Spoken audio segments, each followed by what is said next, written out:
G'day Magpie fans, Scott Pendlebury here with this week's Black and White show. With the president shelling out $1 million on his show, we're going to get around to the boys and ask what they would do with $1 million and who they would call if they were in trouble.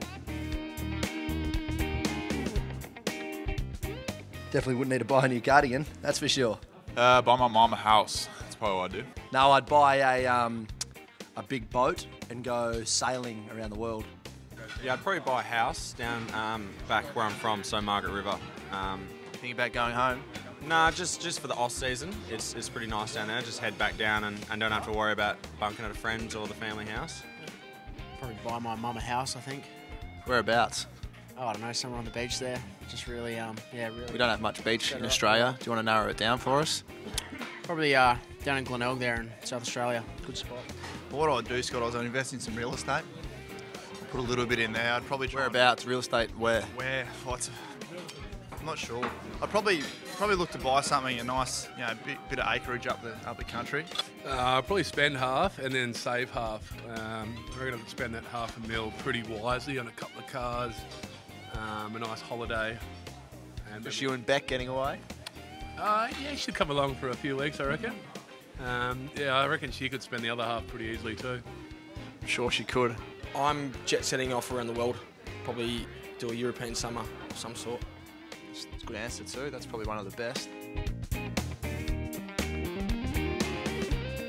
I'll probably give it to my brother. And then... Does your brother play with our team? Oh, isn't that sorry. Langer, so stop being such a tight ass. Langer's tight ass, is he? Oh, as tight as it gets. Horrendous.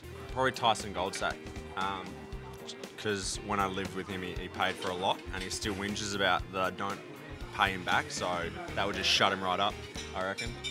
So you reckon you're about $1 million in debt to Goldie? Yeah, probably two, but... Probably Ben Kennedy. Why can't I? Because I feel like he's a little bit down all the time, and maybe $1 million might cheer him up. I'm sure $1 million would get him right up and about. Probably none of them. You wouldn't help one of your teammates out with $1 million? $1 million. Yes, Ben, $1 million. I'll give it to Jack Chris because then he's from up my way, and then we split it on a bit of land together, and away we go. Frosty.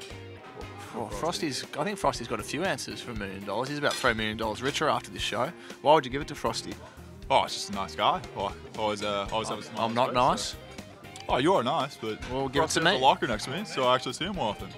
Okay, so Frosty's sort of the only nice guy around the club? No, I never said that. You sort of did, but anyway, we'll move on. Oh, Mason Cox. Alan Tuvey. Why? He has a degree. He has a what? He has a degree. Oh, I thought you said he has a good read. No. So you're explaining the question to him. Darcy Moore. He's very intelligent and intellectual, and I'd very look to his opinion. Very look to his opinion. That's great English. Probably you, actually. You know your odds and ends and I interesting. know my odds and ends. Bit of interesting information, I think. Yeah, I'd probably call you. Oh, I'd be calling Darcy Moore. Darcy Moore, why? He's a very smart cat, and I feel like his general knowledge is as good as most. Brody Grundy. Why? Smart lad. Knows it all, or at least thinks he does. It's important. I'd be calling Brody Grundy. Okay, why? He loves to read, and I feel like the more books you read for that sort of show, the more answers you're going to get right. I'd call Ben Reid. He's got a lot of knowledge, but I wouldn't call him for the knowledge of the question. I'd already know the answer to the question, so I'd ring Reedy up just to float and have a bit of a giggle with him, a bit of a laugh. Ben Kennedy and Braden Maynard. Tim Broomhead. Another smart fella, Broomy. He's from South Australia, so we generally aren't. Oh, that's...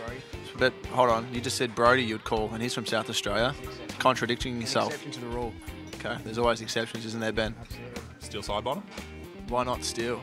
I'd probably take the piss out of it. He probably wouldn't even answer the question. He'd just screw me over. Travis Varco. Marks, no help at all, mate. Reedy. Why Reedy? Pretty smart. Yeah. Well, He's not. no, I don't think he is. Look at him there. He's got rice dangling off his chin. Ben Reid. There's a common theme going on here, guys, isn't there, with Ben Reid? Why wouldn't you call Reedy?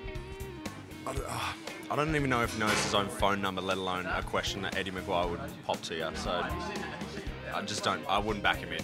Not him. I remember playing the game with him once on my phone, and he told me the answer was the answer, and it wasn't even one of the 4 options. That's how smart he is. Okay, good answer. And who wouldn't you call? I definitely would not call a combination of Ben Kennedy, Ben Reid, and Braden Maynard. All the B's. Yeah. Reedy's come up a few times. Why wouldn't you call Reedy? Reedy has many good traits. He's a great man. He's loyal, and he's a good friend. But he has no idea really about anything. Okay, whack Reedy. That's another clip for you. Travis Cloak. That's funny because Clokey said he'd call you. So Clokey, whack. Cop that. Thanks for tuning in, guys, to this week's Black and White Show. Make sure you get down to the G on Friday night.